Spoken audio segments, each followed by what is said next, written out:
La sécurité, c'est sûr que c'est un sujet hyper important et c'est une super occasion pour revoir les bases, comprendre les enjeux, puis confirmer et valider ce que vous savez déjà peut-être, mais qui est important d'entendre au moins une fois par année. Alors, let's go. Si vos données disparaissent demain, combien de temps votre entreprise tiendrait-elle? Ça, c'est la question qu'il faudrait vous poser quand on embarque dans un sujet comme la sécurité et surtout la sécurité de vos données. Qu'est-ce qui arriverait dans votre entreprise si toutes vos données étaient pour disparaître? Généralement, ça voudrait dire qu'il n'y a plus rien qui fonctionne. Vous allez peut-être être surpris que plus que ce que vous pensez ont déjà vécu un tel incident. Mais tout ça pour dire qu'à peu près de ce que j'ai vu, la moitié ont déjà vécu un incident de cybersécurité auprès de leur entreprise et à peu près la moitié ont déjà été victimes d'un incident de cybersécurité en tant que client d'une autre entreprise. 48 des dirigeants de PME canadiennes estiment que leur entreprise est vulnérable à une cyberattaque ou une violation de données. Dit autrement, 52 pensent qu'ils ne le sont pas. Eh bien, moi, je vous dis que probablement ces 52 ne savent pas tout simplement quels sont les risques auxquels ils sont exposés. 113 ça c'est la réalité d'aujourd'hui, ont déjà vécu un incident de cybersécurité. Donc, 3 entreprises sur 4 ont déjà vécu un incident de cybersécurité. Où sont hébergées les données en 2025? Bon, c'est difficile d'avoir un aperçu très précis, mais en grosso modo, la moitié sont sur le cloud public. Le quart sur un cloud privé, l'autre quart dans un placard dans le bureau ou dans une salle de serveur dans un bureau. Grosso modo. On va voir pourquoi c'est intéressant et pourquoi c'est important un peu plus tard. Généralement, on a ce faux sentiment de sécurité. C'est sur le cloud, donc c'est sécuritaire. On est chez Amazon, on est chez Microsoft, on est chez WHC, donc c'est sécuritaire. Toutes les solutions infonuagiques ne sont pas faites de la même façon, ne sont pas les mêmes. Savoir où et comment sont hébergées vos données est quelque chose d'important. Les 4 types de risques majeurs qu'il faut connaître. Les cyberattaques et le ransomware.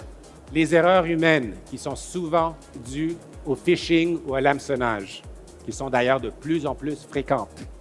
Et les pannes prolongées. Quelles sont les conséquences d'un tel événement? Vous les avez peut-être déjà vécues. Interruption des opérations, qui peut valoir très, très cher. Dans une grande entreprise, une interruption d'opération peut valoir en moyenne 5 600 $ par minute. Perte de données, réputation affectée. On sait tous à quoi ressemble un client mécontent et comment ils aiment se faire entendre. Quelques exemples. Desjardins. On utilise souvent Desjardins comme l'exemple d'une exfiltration de données ou d'un vol de données. 9,7 millions de clients touchés, donc parmi vous, plusieurs. Toute votre fiche de crédit volée, votre numéro d'assurance sociale exposé, toutes vos informations confidentielles, privées, exposées sur le net si vous étiez client de Desjardins en 2019 ou auparavant. Ça, ces données-là, elles sont là à tout jamais, accessibles à n'importe qui sur le dark web. Ce n'est pas des données qu'on peut récupérer puis cacher. Une fois qu'elles sont ouvertes et exposées au public, elles sont parties. Life Labs, une compagnie pharmaceutique, 15 millions de clients dans l'Ouest canadien. Leur information privée de santé exposée au public sur le dark web. GoDaddy, un hébergeur de nom de domaine. Pendant à peu près 2 années, des cyberpirates étaient présents dans leur écosystème pour manipuler les sites web de leurs clients de quelconque façon souhaitée. 1,2 million de clients affectés. Panne et accident, OVH, un data center français à Strasbourg, un feu majeur en 2021 qui fait exploser le centre de données au complet. 3,6 millions de sites web affectés, toutes les données perdues, à moins qu'il y ait eu des backups externes. Amazon, il y a 2 semaines, il y avait des choses qui ne marchaient pas ce lundi-là. 17 heures de suite, Amazon était soit down ou avait des problèmes dans la région Canada-Est. The Planet, un autre data center pour ceux qui étaient là en 2008, qui gérait ce type de problème, des centaines et des milliers, voire de serveurs impactés suite à une explosion dans la salle électrique qui a résulté en problème de données. Chez WHC, on a aussi vécu un incident en 2021, 25 000 sites web touchés, impactés pendant plusieurs heures, voire plusieurs jours, et on a dû faire recours à une récupération de données post-sinistre qui a une chance, a eu un grand succès. Comment qu'on règle ça? Qu'est-ce qu'on peut faire pour se protéger, sachant qu'il est impossible de se protéger à 100 Donc, il faut juste bien s'éduquer et prendre les précautions nécessaires pour faire notre possible. Je vais parler aujourd'hui de 8 axes. Vos fournisseurs, votre personnel, votre outillage. Ça, c'est les 3 axes principaux. À l'intérieur, on va rentrer un peu dans le détail de votre outillage. Courriel et sécurité, web et données, sauvegarde, surveillance continue, et on va conclure avec accréditation et assurance. C'est très, très, très important de bien connaître avec qui vous faites affaire. Où est-ce qu'ils sont situés? Il est où leur siège social? Leur siège social dicte souvent leur juridiction légale. Donc, ils sont assujettis à quelle loi? Si votre fournisseur est au Québec, ils sont assujettis aux lois québécoises et canadiennes. Donc, savoir où est-ce qu'ils sont situés, leur forme juridique est importante, mais aussi savoir où sont hébergées vos données. Parce que le cloud, c'est quoi? C'est des serveurs physiques qui ont un emplacement physique dans un lieu réel. Ce lieu réel peut être à Montréal, ce lieu réel peut être à Toronto, il peut être n'importe où. C'est vraiment un ordinateur dans un centre de données. Donc, savoir où est emplacé physiquement vos données. L'idéal, c'est d'avoir un fournisseur local qui gère et stocke ces données dans un emplacement local. Le Cloud Act. C'est quoi le Cloud Act? Le Cloud Act, c'est une législation américaine qui dit que si vous utilisez un fournisseur américain, même si vos données sont au Canada, le gouvernement américain peut demander à l'entreprise de leur fournir toutes les informations à propos de vos données, à propos de vous, tant que l'entreprise est américaine, peu importe où est-ce que les données se situent, le gouvernement va pouvoir avoir accès à ces données. Donc ça, c'est un risque quand même relativement important. C'est bien de savoir que quand vous faites affaire avec une compagnie américaine et que vous êtes au Canada, même si vos données sont enregistrées dans un centre de données canadien, vous n'êtes quand même pas protégé de l'emprise, disons, américaine dans certains cas. Accréditation. Pourquoi c'est important l'accréditation?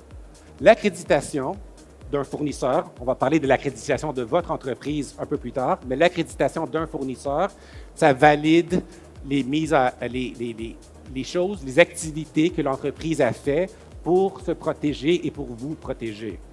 2 accréditations que je vais nommer, il y en a plein, mais 2 que je vais nommer, SOC 2, SOC 2, type 1, type 2, et ISO 27001. Ça, c'est des accréditations qui incluent, entre autres, des mécanismes ou des process de sécurité. Et pourquoi c'est bien une accréditation? Parce que ça veut dire que quelqu'un à l'externe, un vérificateur professionnel, est rentré dans l'entreprise, il a validé, puis il a mis un gros checkmark, il a dit oui, cette compagnie-là, elle a fait ce qu'il y avait à faire, et on a vérifié qu'ils ont fait ce qu'il y avait à faire pour nous assurer qu'il a mis en place les mécanismes pour protéger ces données, pour mettre en place certains process. Donc, faire affaire avec une entreprise qui a une accréditation, comme le SOC 2, comme le ISO 27001, ça peut vous mettre en confiance. La politique de confidentialité. Assurez-vous que l'entreprise avec qui vous faites affaire, ou les entreprises avec qui vous faites affaire, parce qu'en général, une entreprise de taille moyenne, elle a à peu près 20 à 25 fournisseurs importants. Donc, c'est important de connaître vos fournisseurs, de savoir comment ils fonctionnent et c'est quoi leur politique de confidentialité. Au minimum, assurez-vous qu'ils ont une politique de confidentialité. La loi 25 au Québec dit que vous devez avoir une politique de confidentialité. Par exemple, ils ne vont pas mettre quelque chose qui va dire « on peut vendre vos données à n'importe qui ». Ça, c'est un gros red flag. Si vous voyez que dans la politique de confidentialité, ils disent « nous, on accumule toutes vos données et on va les vendre à la personne qui nous paye le plus », peut-être choisissez de ne pas faire affaire avec cette entreprise-là. Mesures de sécurité, des choses vraiment de base du double facteur ou multifacteur. Quand vous vous connectez chez votre fournisseur, advenant qu'ils ont un espace client, assurez-vous que vous avez la possibilité de valider votre connexion avec un deuxième appareil. Généralement, ça se fait par texto ou avec un logiciel comme Authenticator, Duo ou autre. Réputation en ligne et réactivité. Que disent les clients de ces fournisseurs-là en général sur le web? Et qu'est-ce qui arrive quand tu les appelles ou quand tu les envoies un message? Est-ce qu'ils sont très réactifs? Pourquoi est-ce important avant de découvrir ça, avant de vivre un moment de sinistre ou un problème de cybersécurité? C'est parce que quand vous allez vivre le moment de cybersécurité, c'est tout le monde qui les appelle en même temps. Est-ce qu'ils sont réactifs en temps normal? Si oui, déjà, c'est un bon signe qu'ils vont être au moins réactifs autant que possible, dans la mesure du possible, quand il y a vraiment un problème. Et finalement, portabilité. Imaginez qu'un de vos fournisseurs clés était pour disparaître un jour, juste pouf, disparaître. Qu'est-ce que vous ferez? Est-ce que vous seriez en mesure de prendre vos données et de le mettre ailleurs, ou est-ce que vous ferez faillite? Vous travaillez avec un fournisseur où vos données sont portables, c'est-à-dire que vous pouvez facilement extraire vos données, aller chez un autre fournisseur, les mettre là-bas et continuer à opérer. C'est un gros, gros plus. Sièges sociaux qui ne sont pas au Canada, données qui ne sont pas au Canada, il y a des fournisseurs d'hébergement et de noms de domaine, notamment GoDaddy, des fournisseurs de solutions d'hébergement comme Bluehost, des fournisseurs de technologies IA comme OpenAI. L'hébergement qui est disponible au Canada, mais le siège social n'est pas au Canada, on peut parler d'une plateforme comme Microsoft Azure, d'un data center comme OVH Cloud et d'un CRM comme Zoho. D'ailleurs, je pense qu'ils ont un talk ici après le mien. Et on parle aussi d'une compagnie qui a un siège social au Canada et qui est hébergée au Canada. Des entreprises comme Web Hosting Canada, comme HostPapa, comme Shopify. Connaissez-vous vos fournisseurs dans la chaîne, dans le maillon, dans les différents maillons de la chaîne qui alimentent vos données et votre présence web? Le nom de domaine, les DNS, l'hébergement web, le CRM ou l'ERP, le courriel. Généralement, on met tout ça dans la même boîte et on pense que c'est un fournisseur, alors que c'est généralement des fois 5 fournisseurs différents. Au moins les connaître, puis les passer en revue de la même façon. Où sont hébergées mes données? Où est-ce que l'entreprise est localisée géographiquement? Est-ce qu'ils ont des accréditations? Est-ce qu'ils font le nécessaire pour assurer la sécurité de mes données et la sécurité des données de mes clients? Très, très important. Deuxième axe, votre personnel. Votre personnel, c'est probablement le point d'entrée qui est le plus risqué pour toute entreprise. On l'a vu dans le cas de Desjardins. Desjardins, c'était un employé qui a décidé de prendre 9,7 millions de données puis les envoyer sur le net. Des choses simples. Vérifier les antécédents criminels et autres.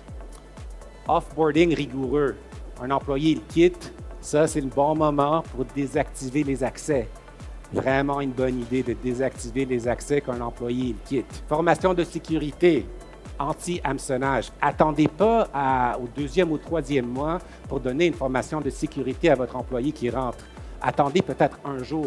Faites pas une formation de sécurité de 3 semaines. Faites une formation de sécurité de 30 minutes au tout début. J1 ou J2, gros max. Pourquoi? Parce que souvent, la 3e journée sur la job, c'est là qu'on va se faire avoir. Vous allez recevoir un email soi-disant de votre boss qui vous demande de leur envoyer une information critique. Vous êtes nouveau, vous ne savez pas que c'est quelqu'un qui essaie de vous duper et vous donner potentiellement des accès privilégiés à quelqu'un d'autre qui ne devrait pas les avoir. On vit dans l'ère de l'IA, même les vidéos. On peut avoir des vidéos de moi qui parle et ce n'est pas vraiment moi qui parle, c'est une vidéo IA de moi qui parle. La chose la plus simple qu'on peut faire, basique, c'est de valider une demande auprès d'une personne en utilisant le mode de communication que vous connaissez déjà, c'est-à-dire l'appeler sur ton numéro de téléphone, la contacter par email. Ne cliquez pas sur le message que cette personne a vous envoyé pour lui répondre. Et fiez-vous jamais à ça. Bon, l'outillage, il y en a plein. Je peux passer des heures à vous parler d'outillage, mais je vais vous donner quelques outils clés dans votre boîte à outils informatique. Votre département TI, si vous en avez un, en principe, a déjà des solutions vis-à-vis de ça.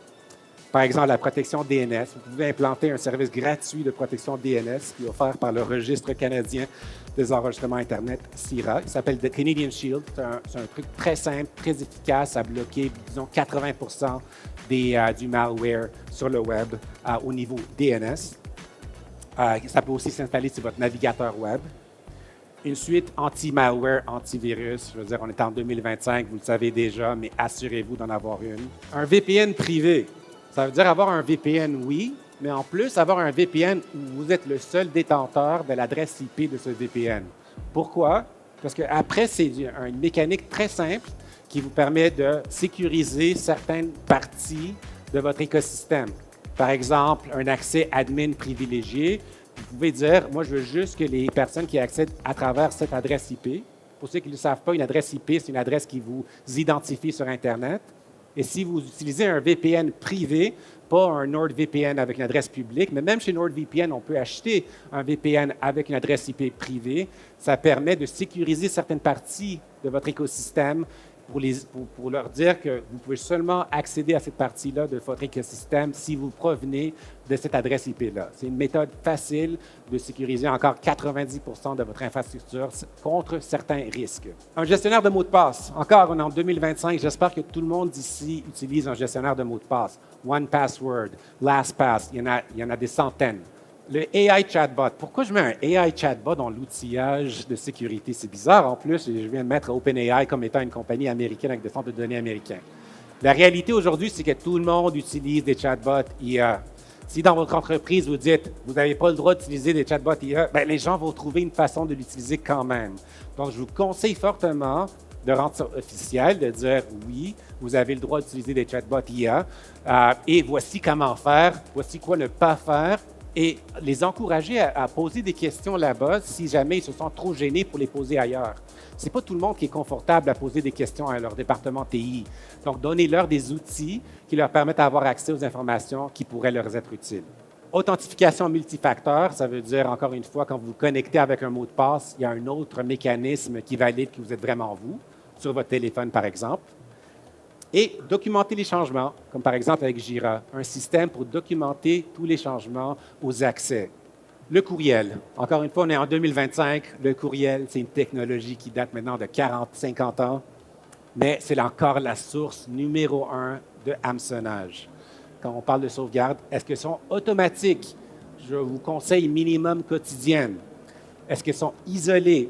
Est-ce qu'il y a plusieurs versions qu'on peut retourner en arrière, disons, 14 jours et pas 13 jours?